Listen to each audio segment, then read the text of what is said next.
Welcome to the Manuchehri podcast.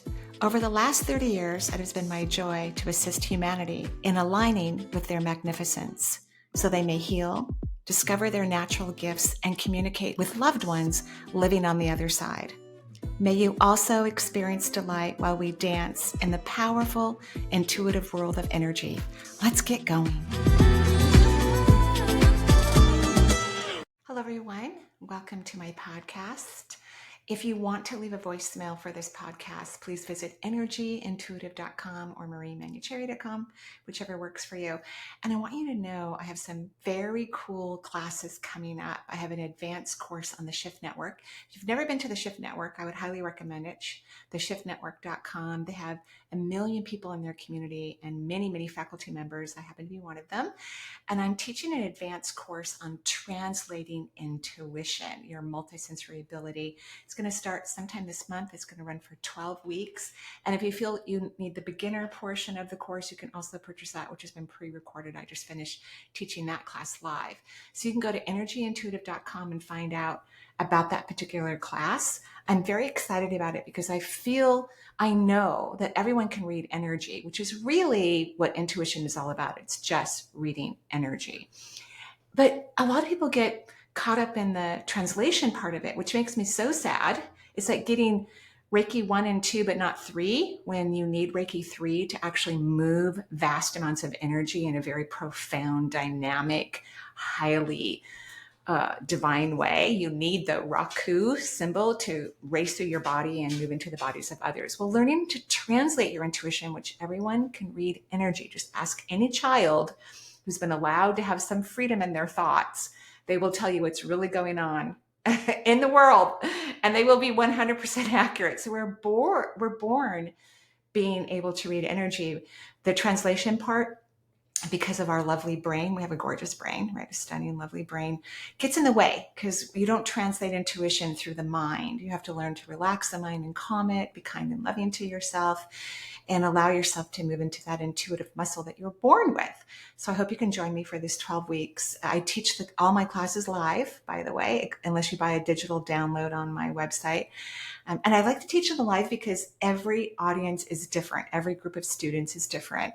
And so there's an energy about them that they share that can help steer the class in certain directions to make it be more successful, in my opinion.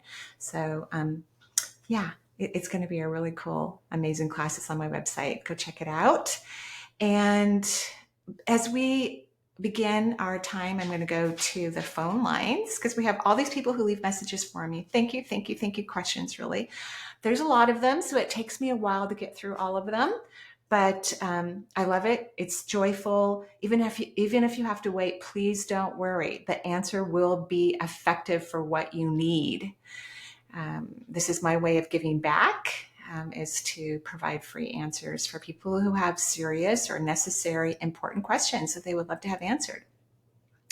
But before I do that, I just want to bring up something that I feel about this year, 2024. People like to make all kinds of predictions. I could make them too, but I don't see the earth moving rapidly in its consciousness. I mean, it certainly can feel that way. And I certainly can have this incredible bird's eye view of the evolution of humanity. That's my dog, Charles, jumping on his chair. I need a bigger chair in here, and I'm not sure how I'm going to get it through the door. The door's kind of narrow compared to some of the chairs I have. So he's sitting in this very small, cushiony dining chair, if you will. So, but what I do see for the human race is I see more people awakening. And awakening means that you start to feel your energy. You start to have an awareness that's different than the human perception of life. It's more accurate. Intuition is 1,000 times more accurate than the logical mind. And it's a weird feeling when it starts to happen, because depending on how, fantastic your awareness becomes, you can feel very alone in the world or different. And I don't think it feels lonely. It's just people aren't seeing the world the way you are seeing the world. And that's perfectly wonderful and okay. In fact, it's fantastic. I still recommend sharing it. I think we grow faster and more authentically when we express our truth rather than hiding who we are. And when we express our truth, and of course, none of you have to do anything I suggest, when we express our truth, not only is a beautiful heat wave of energy moving through the throat chakra, the most powerful vortex in the body, and then hitting that fifth layer of the auric field, which is called the divine plan or one's life purpose, kind of vibrating that field and making it glow so that you have hints on where to go, what to do next, what feels right, so you can discover more of your magnificence. I think people are waking up in faster amounts of numbers of awareness. I think this year will be the beginning of a string of acceleration into the human consciousness. And some people think like it has to have this global, crash of consciousness in order for the world to evolve. It doesn't work that way. It's done by individual until we reach a certain point of individual consciousness, a tipping point, which could be millions of people or a billion people. It doesn't even have to be half of the population, but it does have to be a significant number. And then it will just become normal and commonplace. But I think we're decades away from that. So for those of you who are waking up, welcome. Congratulations to your new awareness. May it enlighten you and inspire you and delight you, because that's what it's meant to do. Okay, I'm going to go to the phone lines. Hi, Marie. This is Jen from Montana. I'm so excited for the opportunity to ask you a question, so thank you so much. I so appreciate everything that you do for humanity on the planet, so thank you. My question is about my headaches. I've pretty much suffered from them my whole adult life, but in the past several years, they've gotten worse to the point where I'm relatively incapacitated for a good part of a day, about once every couple months. So I'm curious about what might be the cause of them and what I can do to help relieve that a little bit. I've gone through a lot of changes in the last 5 years, and I'm also way busier than I want to be. I'm sure those play roles, and I'm just curious about the rest of it. And if there's a little bit of extra time, so curious about the number of spirit guides I have. I know it's not your favorite question, but I love the symbology behind it and who's surrounding me. So thank you so much. I hope you have a wonderful day. Thank you, Jen. I hope you're having a wonderful day too. So headaches are about blocking one's intuition. People have chronic headaches or migraines, cluster headaches, because just the occasional, like I get a headache maybe once or twice a year. In fact, it'll last me a couple of days, but it's really minor in the back of my head. And then I finally take some Tylenol and it goes away. Or I could be just dehydrated, who knows? But people who have significant headaches like yours, Jen, for long periods of time, it means that first of all, you're highly psychic and you're blocking your intuition. That's literally what it means. And so I would work on really exposing your intuition. Now, here's the beautiful truth about intuition. Your mind is not going to agree, period, with insight. In fact, to me, that's a very comforting kind of clarification when I'm getting intuition, where my brain's going, what are you talking about? What's that? So you really need to work on separating, what is mind made, because the mind was only created to help us move through the world through logic. Like, in order for me to make a podcast, I have to check my mic, I have to turn on lights, I have to put makeup on, I have to turn off my phone, I have to secure animals. There's a lot of things I have to do through my logical mind so that I won't be disturbed. Charles is usually pretty good in here, and I don't think people will mind a few barks from a dog, so he's usually in company. Intuition is very different. Like this morning, as I was getting ready to make a podcast, I was like, what, should I make it this afternoon? Should I make it this evening? I do have a very full day. And I actually even heard last night, because I was going to make them late last night, in the morning. You'll enjoy it in the morning. So much better for you. So even when I woke up, my logical mind was still going, should I do it this afternoon? Should I do it this evening? And I had to keep going back to the intuitive feeling that I had, which was do it in the morning. So here I am, 9 a.m. Pacific time, recording a podcast. I know this sounds simple, but if you start to listen to your intuition, even the simple things in life, like when to record something or when to go travel, when to buy an expensive purchase, when to hang out with friends, your life is just going to be a whole lot easier and a whole lot more fun. So if you could keep, because you're going to have to start comparing and contrasting the difference between the logical mind and the intuitive energy that actually comes from the second layer of your auric field, which is called the emotional response system.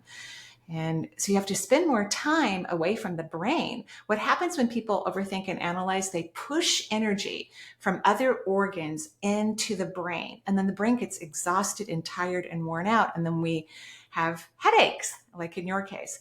There are many organs below the blood-brain barrier that need those subatomic particles that people push unconsciously into their brain to help them analyze and process unnecessary information or unhelpful information, or just it's a complete waste of time, actually, 99% of the time for most of humanity. This is what's holding back the evolutionary process of the human race, is this highly, strong focus on logic, when logic is really about situational things, like making sure you eat the right food, you put the right gas in your car, you wake up at the right time. But even waking up at the right time can be an intuitive experience, because once you start running energy of wisdom and awareness in your body that everybody has, but most people don't run it, your body just naturally wakes up at the right time. You eat at the right moment. You do all the things at the right time. You don't need a watch. Of course, we all have phones now, but you don't need watches or clocks. So that's your homework assignment, is to jump into the deep pool of the psychic phenomena world, learn how to feel energy. If you already know how to do that, then spend more time focusing your awareness there, because that's going to be critical and important. Okay, I hope that's helpful, and I hope you feel better soon. I truly do. Hi, my name is Desiree, and I'm calling from Oakland, California. I have a question about blending families. Between my partner and I, there's a 12-year-old child and a 6-year-old. We both have 50% custody. My partner and I have the dream of integrating our lives and homes, and our children get along well.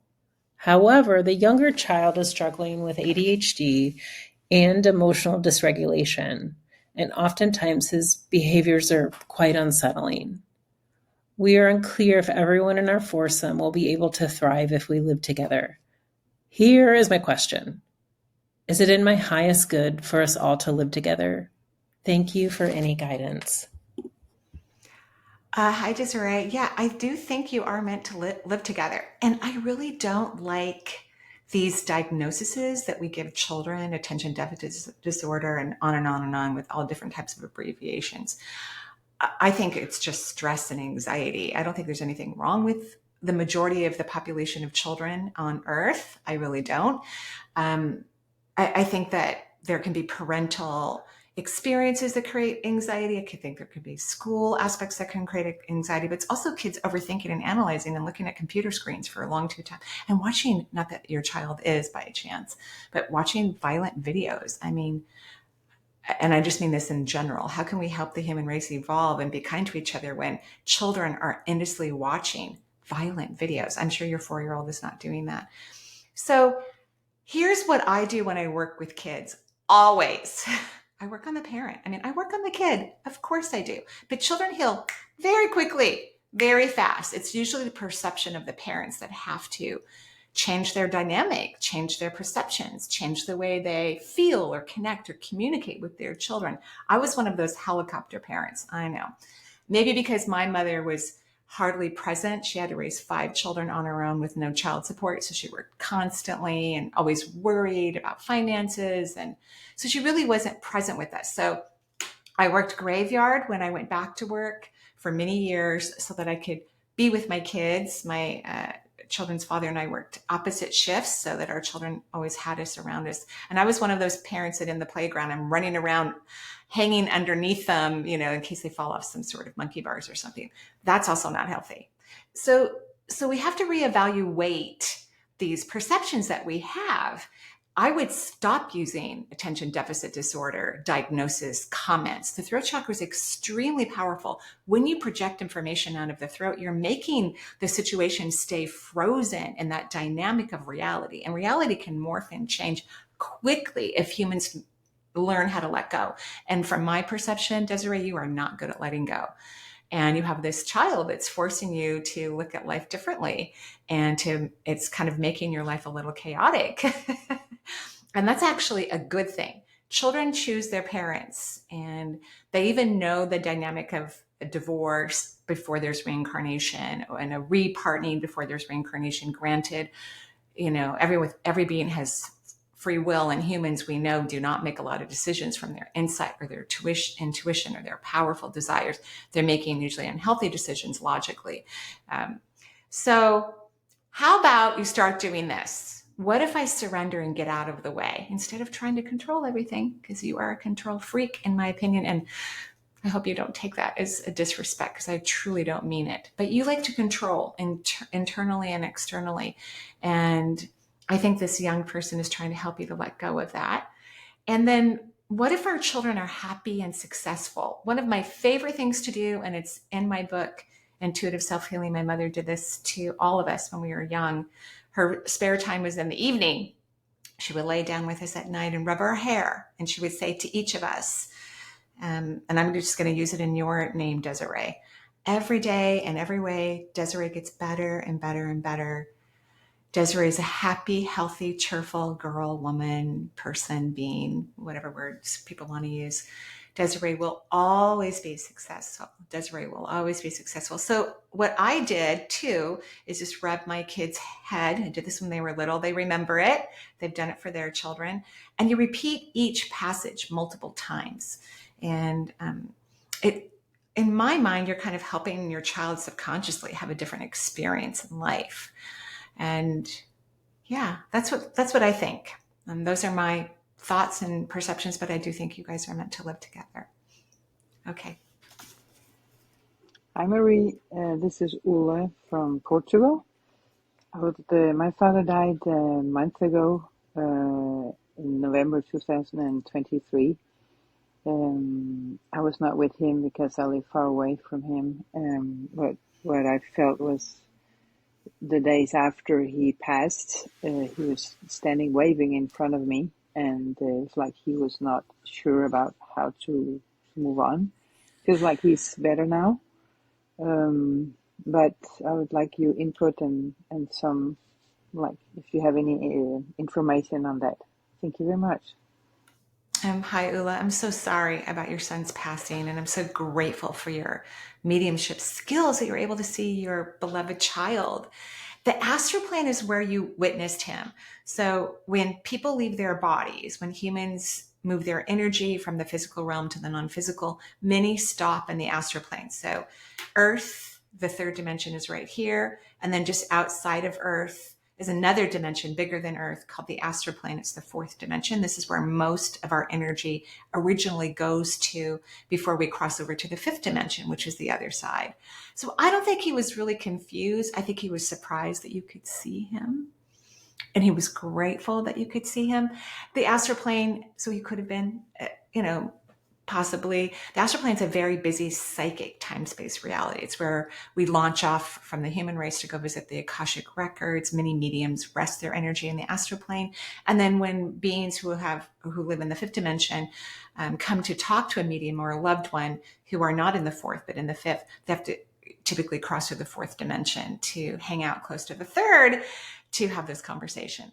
So the Astroplane is very, very busy. That's why some psychics in our history who couldn't really balance psychic ability in the Earth, because they had so much of their energy in the Astroplane, because it's really huge. It moves very fast. It looks like my guides shared with me a long time ago, 20 tiers of a very busy freeway. Let's say there's 100 lanes, and there are millions of different colored cars moving very fast on this very dynamic freeway. I love the Astroplane. It's one of my favorite places. I don't have that feeling of busyness in it that I'm conscious of anyway. But he was surprised that you saw him. He had a moment where he went, dang, she was so much more than I thought she was. And why didn't I listen to her? That's what he thought. And so that's why that wave felt different, or,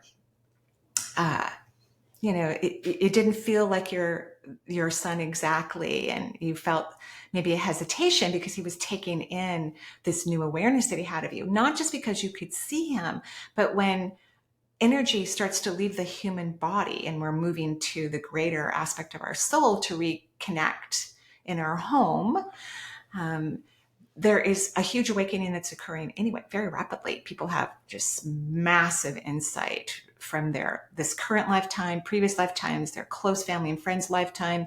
It's a ton of aha moments, which are very, very profound. And they have the gumption and the awareness and the consciousness to hold on to it and kind of melt into the knowingness of the experience that they just had and all the experiences they've had throughout time.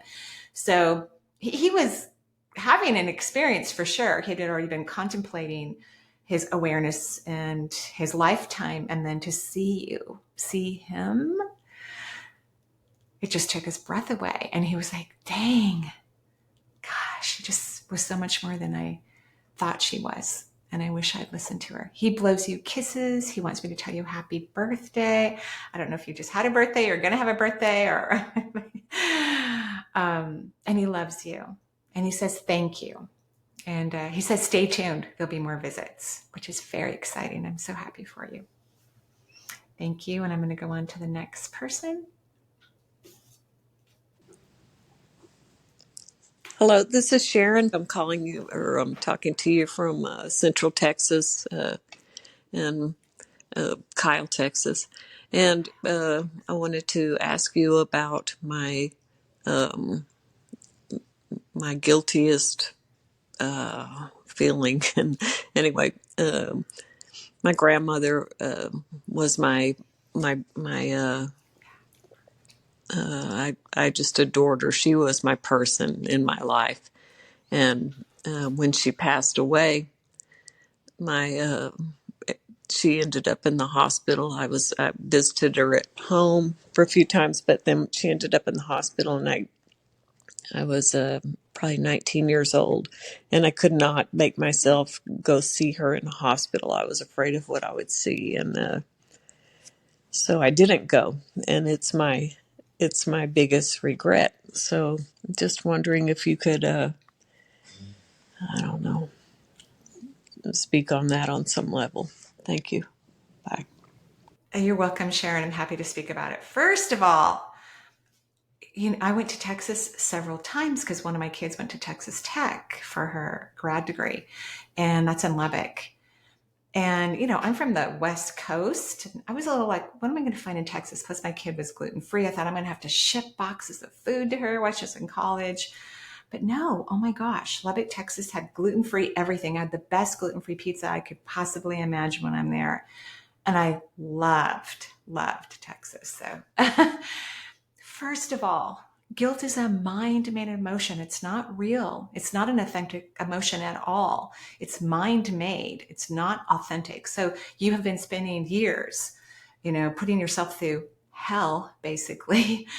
Hell and high water is what I'm hearing from overthinking and analyzing. This is a great example of what humans do to themselves that keep them away from their intuition and their psychic abilities, and don't allow themselves to have the freedom and the fulfillment and the joys that they deserve, not to mention just a deeper understanding of what's happening here on earth and what's happening within our own selves, which is, again, also delicious and phenomenal. So your grandmother knew you weren't going to come. She's intuitive, as are you. And I agree. She was your person, and you're so lucky to have a person if in your childhood, because some people don't, and then some people have many persons in their childhood, which is fantastic. And souls are making those decisions before they incarnate for really good reasons. But she says to me, the reason you think you know why you didn't show up, but that's not the reason why. It wasn't because you didn't want to see her dying. I know that's what your mind told you, but your authentic self has told me, and your grandmother has told me, that you were afraid of your intuition, because hospitals, and I know from personal experience, are areas of transformation, especially for psychic energy. It's a very busy psychic realm. You've got souls being born that are coming in. You have souls that are leaving. There's angels and guides. There's archways that are open everywhere, and archways are transformative aspects and moments of time that can really affect people exponentially. So you're afraid of your intuition. Your grandmother wasn't really in her body anyway. She started leaving her body pretty early in her hospitalization, or even maybe before that. So she's not at all upset. Souls don't regret anything. They're taught not to do this, to regret, or to feel guilty. Free will is the strongest law in all of the universes, and it is greatly celebrated. So you've got to learn to let go of that, just like one of our last callers. You need to learn to surrender and get out of the way. This is going to help your intuition exponentially. And people need to learn to manage their minds. Instead of making the mind run the show, let the mind rest and be used for only logical purposes, not resolving a hurt from childhood. The brain doesn't even know how to do that at all. It doesn't have the capacity to do that. So that's a waste of time. That's why I think pure talk therapy, if you've never had therapy, I think it's important to have some form of therapy. But if you've had therapy before, just pure talk therapy, rehashing the same thing over and over through the logical mind, not effective. Okay. And grandma, she just loves you and adores you and cherishes you. She felt like she was your mother, not your grandmother. And she was honored to have this relationship with you. And there are zero hard feelings. The thought never crossed her mind. She was closer to you at the time of her passing, even though you weren't in the hospital. She flew to you immediately and was very happy to be around you and loves you dearly. All right, thank you. Next person. Hi, Marie. This is Claire from Denver, Colorado. I was calling for your insight and then also suggestion in regards to a health situation that I'm going through. About 2.5 years ago, I had 4 herniated discs on my left side, which there was nerve pain down that left side. And through PT and an injection, I was able to kind of get over that. I would say it almost took a couple years for that to settle down. And so then this past August, I started having pain in my right hip, so different side, and it progressed, had an MRI, and they found a herniated disc on that side. I do have nerve pain all the way down to my foot, and that has just continually progressed and kind of doesn't improve, and I did have an injection, and that didn't help. And so now I'm kind of in this place where feeling frustrated and overwhelmed, and so I would just really appreciate your thoughts, and I'm really looking forward to not being in pain anymore. And thank you so much. Thank you, Claire, and I'm sorry that you've been in pain. I'm glad you haven't had surgery yet. At least I don't think you have. Yeah, and the injections are cortisol steroids, so they decrease inflammation. It's not really good for the adrenal glands or the kidneys, steroids. But when we're in acute pain, or if we have an acute something going on, steroids can be life-changing and life-altering, but they're temporary. They don't last forever. So, chiropractors, but you have to find a good chiropractor. That means you have to interview people and all of those things. But chiropractors can reverse abruption of discs, of herniated disc, up to 98%. So that means if the nucleus has abrupted 98% or less, a chiropractor can reverse that, or a rolfer. I really believe in, physical manipulation from that perspective before surgeries. I'm not against surgery. If other things aren't working out, then let's have a surgery. If you find the right surgeon and you like them and you feel that they're going to be effective for you. The hips overall are the right hip, since your pain is there, is about not moving forward. So the hips overall are about holding steady in kind of this contracted, stubborn energy. So you're the third person I'm recommending, and there's always themes to the podcast, always. That's why I like to teach live, because there's going to be a theme to the people who show up. and then I can provide some beautiful, assistance regarding that. So, stubbornness, not moving forward, holding back. The left hand side, where you had that original abruption, it's about not receiving. And that's not unusual for people who don't let go, who don't surrender. They're not great at receiving because they're kind of in this stifled, fixed energy in the hips. And the lower back, which is a part of this whole area, is about overgiving, doing too much for others. So if indeed that's true for you, doing too much, not receiving, and not letting go. And that's why you've had so much issues and activation of the sciatic nerve, which the sciatic nerve is governed by the root chakra, and it's all about not letting go. So your new favorite what if question is, what if I surrender and get out of the way? I would highly recommend you find a skilled chiropractor or a rolfer and try that before you have surgery, because that could make pain go away instantaneously and then lead to strengthening. One of the things that I think needs to happen for humans as we chronologically change is I think we have to work out more. I think we need to strengthen our muscles. When we don't strengthen our muscles, things start to push on each other or weigh deeper on other parts of our body. And so and you can't, of course, work out when you don't feel good or you have pain. But once you get to have that alleviated, then I think learning how to strengthen the abdominal muscles, the glute muscles, creating flexibility in the hips, like maybe Pilates would be great afterwards, or yoga. Those are very effective. And these are things that humans need to do all of our lifetime is to find ways to work in our body so we can prevent surgeries or recover quicker from the surgeries. And I'm so happy the first one worked for you. But that's what I would recommend before you dive into a surgical answer, which of course can be effective, is to try something maybe you've never tried before. But you have to research people. So I have friends in my life who are really good at picking out holistic practitioners, and I'm really good at it too. So we help each other.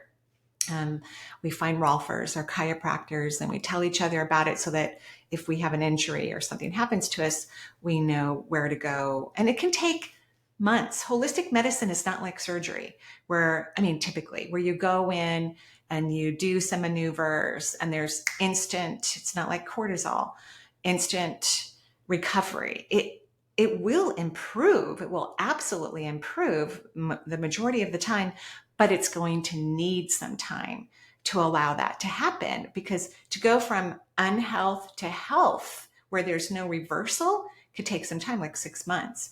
I once had some knee pain and I went to a rolfer. I had the knee pain for a while. And with the first session, I had 50% improvement. And I don't have knee pain at all. I don't see him any longer.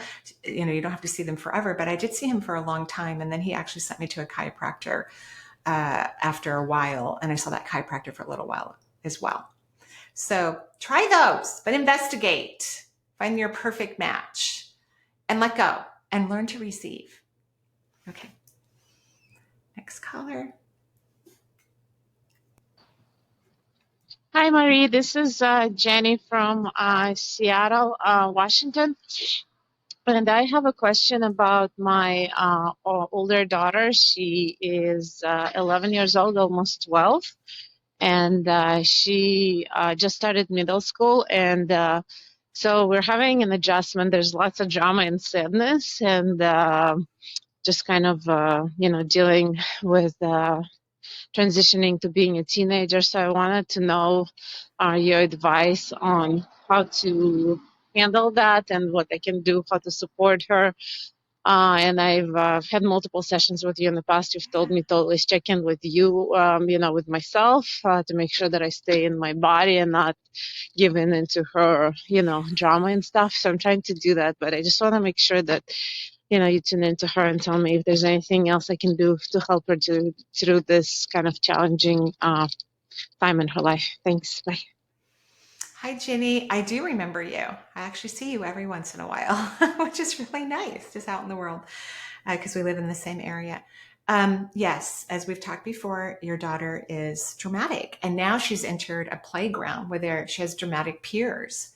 So I would make a rule because she doesn't know how to stop the drama. And it's challenging for her, but it can be disruptive for the family. I had the same rule in my house with one of my daughters as well. I meant it for all of them, but there was really one that just brought more drama home than the rest. And I said, there's no drama in the house. I literally made a rule, no, I don't have time for it. I don't have the bandwidth. I don't have the energy, because it's really just kind of, it's a makeup of stuff that's not even happening. Really, it's a negative perception about things that are happening. So that's what I would suggest, is like, no drama in the house. Or she gets 5 minutes of drama, let's say, if you want to, give in a little. You get 5 minutes of drama, and then we're done, because it's really just an exaggeration of unfelt emotions. These are mind-made emotions. They're not authentic in this case, in my opinion. All right, thank you. Have a lovely day. Hi, Marie. My name is Kim from Minnesota. My husband of 28 years passed earlier this year, and I've been overwhelmed with grief. I wonder if you have any messages for me. Thank you. Hi, Kim. I'm so sorry that your spouse passed. I truly am. He's funny, by the way. He's got a great sense of humor. I'm sure that's one of the things that you miss about him.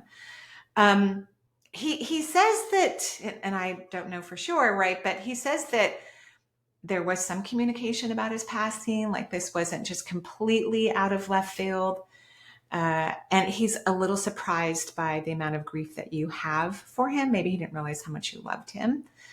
But here's what I think. And grief is normal. Someone passes away, we're going to grieve. But you also haven't really allowed a lot of grief work to come forward in this lifetime. So his transition to the other side is your opportunity to get a lot of grief out of your body. And this happens to us from time to time. Certain situations happen in our life, just not just the passing of someone, but something that grief strikes us and makes us really sad.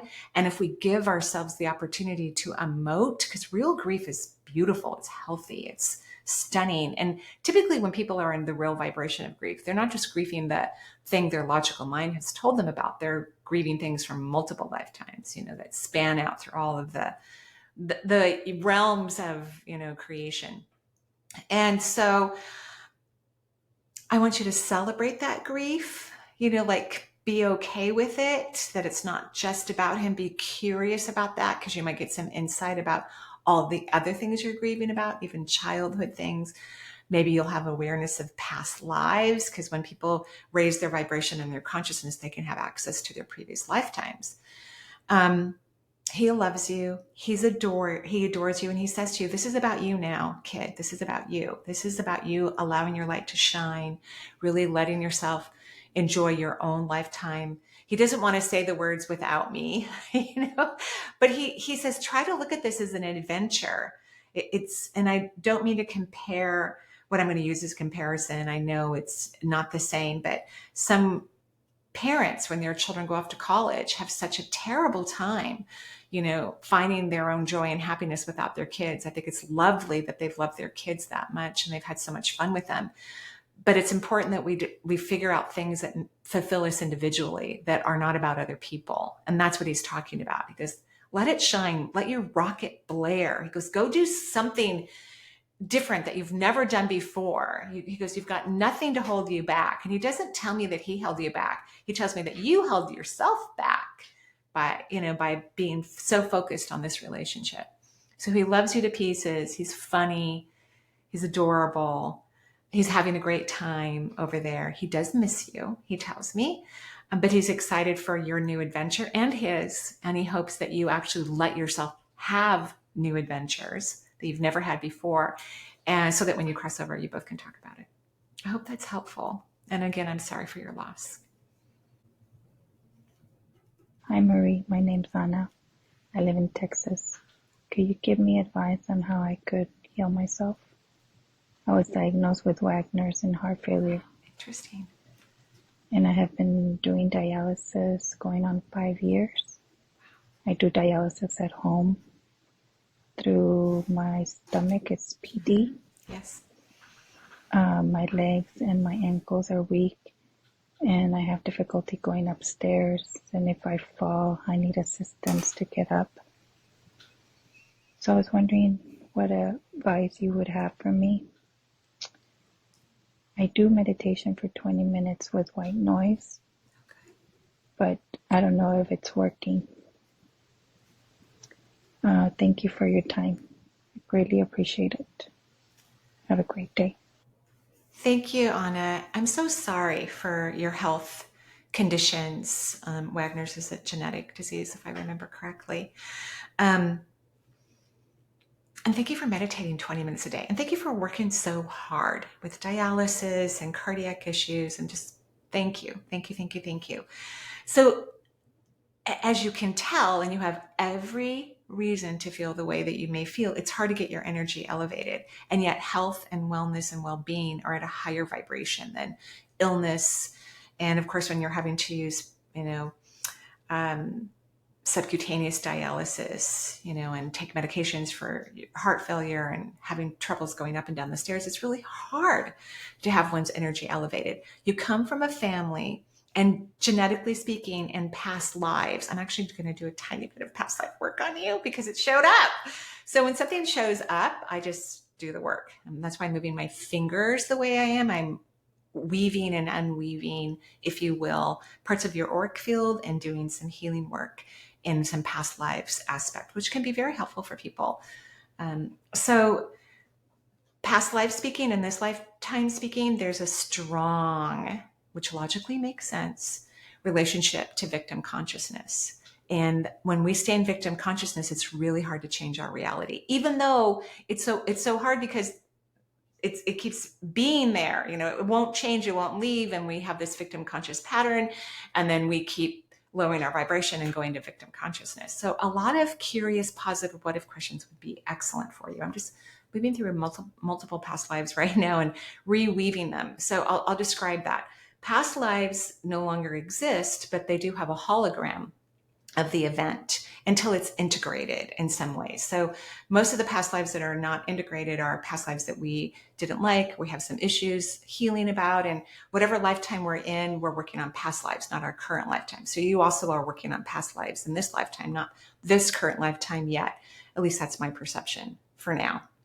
As we evolve, our truth changes, and there's a lot to know about the multisensory world, and humanity's barely put their toe into the water. So when I'm shifting, and I would do it slightly different if I were in a private session, but we don't have to be in a private session right now. I change the perceptions of the past lives. And so I'm just basically telling all these lifetimes, there's like 10 of them,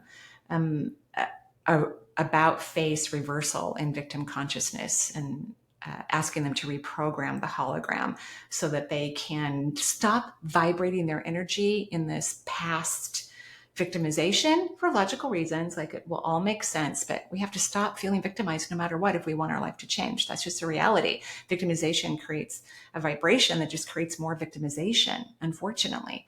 So I'm reprogramming these holograms. And then if you could use positive what if questions, what if I'm happy? What if my life is getting better and better with every breath I take? What if my body is incredible? Because it is anyway. I mean, it's incredible what the body can do. What if I am beyond the beyond? What if I'm aligning to the universe? What if I'm beginning to feel the freedom of my existence?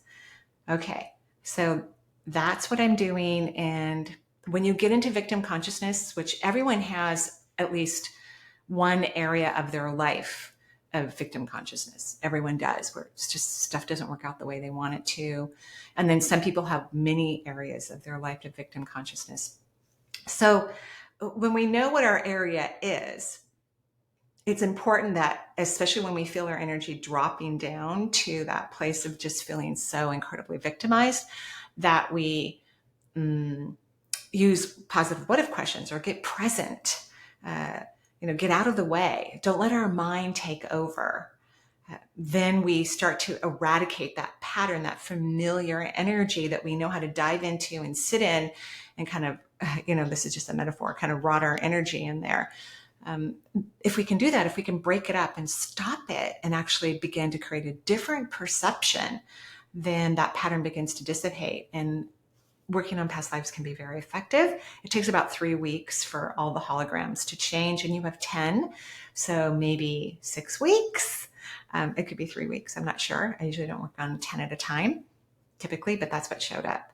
And again, I'm very, very sorry. Positive what if questions. Remove your vibration out of victim consciousness. Let me know how it goes. Okay. I think I have time for one more. Hi, Marie. My name is Sharon. I want to tell you thank you. I think you are absolutely amazing, and what you're doing is incredible. I really resonate with you ever since I heard you on the first podcast. I'm going back through the podcast. I'm taking notes. I'm trying to figure out what my path is for how I want to open up this intuitive side of me more. And so I was hoping for some guidance with that.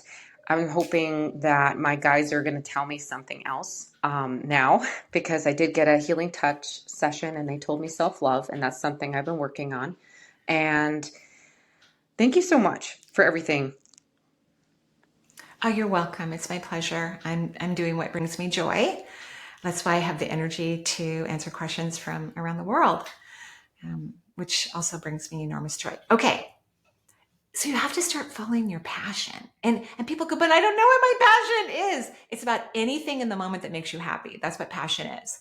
So obviously I'm doing something that brings me great passion, but in front of me are 2 paintings of herons, which are birds that take my breath away. Luckily, I live close to wetlands, so I see a blue heron daily, and cranes and eagles maybe a couple times a week, depending on where I'm walking. I also have a green big plant in my room. I just moved it in here. I'm like, why isn't this in my room? I just got to figure out how to bring a favorite living room chair through the door where you can't take off the legs. Maybe I can open up the window. I don't know, because I want it in my room. So feeling passion about the simple things in life or just ordinary things around you leads you to the bigger purpose passion. You love the multisensory world. You love intuition. You like the psychic realm. I don't think people should ignore those things. I think they should even consider that for their own life path. The beautiful thing is, as you follow the yellow brick road of your joy, you are going to figure out what fulfills you, what sustains you, and what gives you the success that you want in your life personally and in all the other ways that humanity wants it. But you have to follow it. So many people think, well, no, I'm going to wait till that thing shows up, that divinity, that destiny, and then I'll be happy. It doesn't work that way. Even if someone's looking for a life partner or better health or more wealth, they have to follow the yellow brick road of joy, because wealth is at a high frequency. Incredible love is at a high vibration. Desires and our destiny are at a high frequency. So it's an everyday choice that you have to make. I love paper. I always have papers everywhere on so many desks. Eventually I have to throw things away or recycle them. So I have paper everywhere, and I doodle on it. It makes me happy. I have crystals everywhere throughout my house because they make me happy. This is a apophyllite. It's one of my favorite stones. So everyone needs to kind of have a checklist of what brings them joy, and then make sure that they surround themselves with these joyful things, because it's going to lead to your destiny. The universe already knows what you're trying to discover about yourself. Falling in love with yourself is an excellent way to start, because that makes people more joyful and happy, and they feel less guilt and responsibility and frustration and all of those typical mind-made words. They feel better about things. And thank you for listening to all the podcasts. Yeah, there's hundreds of them, because I've been doing radio, or I did radio for a very, very long time. And now we're into podcasts. Okay, you've got your homework. Get going. Thank you, everyone, for listening to the show. I also have classes on my own network happening in April. One is about vibration and manifesting, and one is about the journey of the souls. Those are live classes. I hope you can join me. Have a beautiful day. All my love to all of you. Bye-bye for now.